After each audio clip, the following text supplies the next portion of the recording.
के आगे सामने आकर के ये बात रखने की हिम्मत रखता हूं। वो कलेजा है मेरे पास में, और इस बात का अकेले मैं जहां पर भी कहिए, जिस भी तरीके से कहिए, अगर कहीं पर गलत हो रहा है तो मैं बच्चों के साथ में खड़े रहने की क्षमता रखता हूं। अब यहां पर एक बात को समझिए कि जितने भी हमारे शिक्षक हैं, जितने भी हमारे लोग हैं जिन्होंने हमारे खिलाफ वीडियो बनाई है, मैं जानता हूं कि आपके ऊपर में दबाव क्या था, और मैं जानता हूं कि आपको बलि का बकरा किसको बनाना था।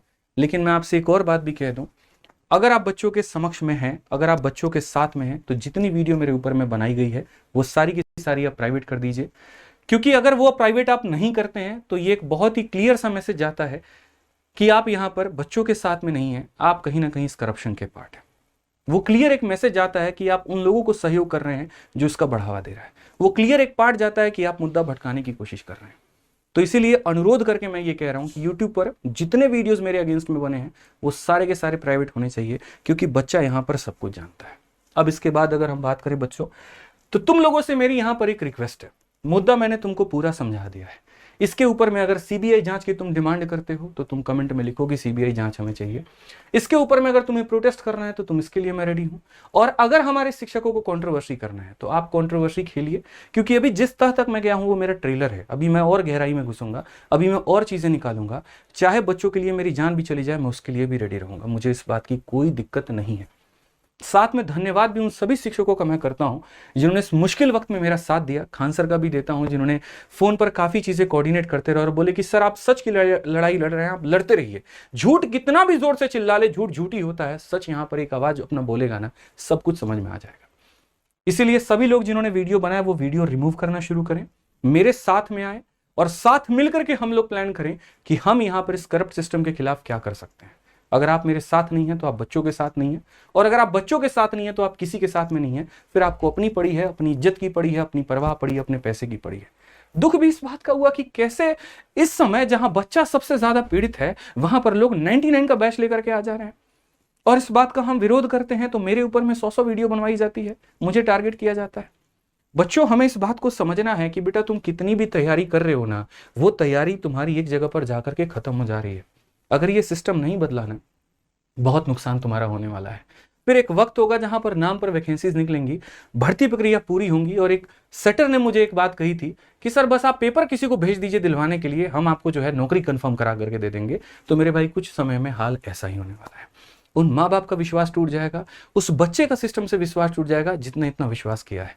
ये जितने डेटाज हैं बहुत कॉन्फिडेंशियल है, और ये सारी बातें मैंने आपके रखी है। आप ये सवाल एसएससी चेयरमैन से पूछिए। मीडिया से मेरा सिर्फ एक सवाल है कि मैंने आपको इतना सारा कुछ दे दिया है, अब इसके तह में कैसे जाना है ये आपका। स्टिंग करना है स्टिंग करिए, आपको गहराई तक जाना है जाइए, लेकिन हर एक मीडिया चैनल से मेरा एक आह्वान है कि इसके जड़ तक जाकर के आप इसका पूरा पूरा पर्दाफाश करिए। मैं अकेला इंसान हूं, जितनी मेरी ताकत थी उतना मैं कर पाया। अब इस चीज को आप बढ़ाइए, क्योंकि अगर ये गलत हुआ तो सिस्टम में बैठे जितने भी लोग होंगे सारे करप्ट होंगे, वो कभी देश को आगे नहीं बढ़ा पाएंगे। जो मोदी जी ने सपना देखा है ना भारत को इतनी बड़ी अर्थव्यवस्था बनाने का, वो कभी बन नहीं पाएगा। करप्ट लोग बैठे होंगे, पुलिस जो होगी वो कभी भी उस चोर को नहीं पकड़ पाएगी जो उससे ज्यादा इंटेलिजेंट है, और यहां पर हमारी व्यवस्था और चरमराती जाएगी। साथ में सभी बच्चों से आह्वान है कि देखो यार, मैं दुनिया को सफाई नहीं दे सकता, मैं तुम्हारे लिए जीता हूं, तुम्हारे लिए मरता हूं, और जो भी बात है मैं तुम्हारे लिए हर कदम उठाने को तैयार हूं। सभी शिक्षकों से मेरा हाथ जोड़ करके विनम्र है कि देखिए आपके सामने गलत हो रहा है। अगर आप ये डिसीजन ले लेते हैं ना कि हम पढ़ा करके चीजों को सही कर लेंगे, तो आप कई सालों से करते चले आ रहे हैं।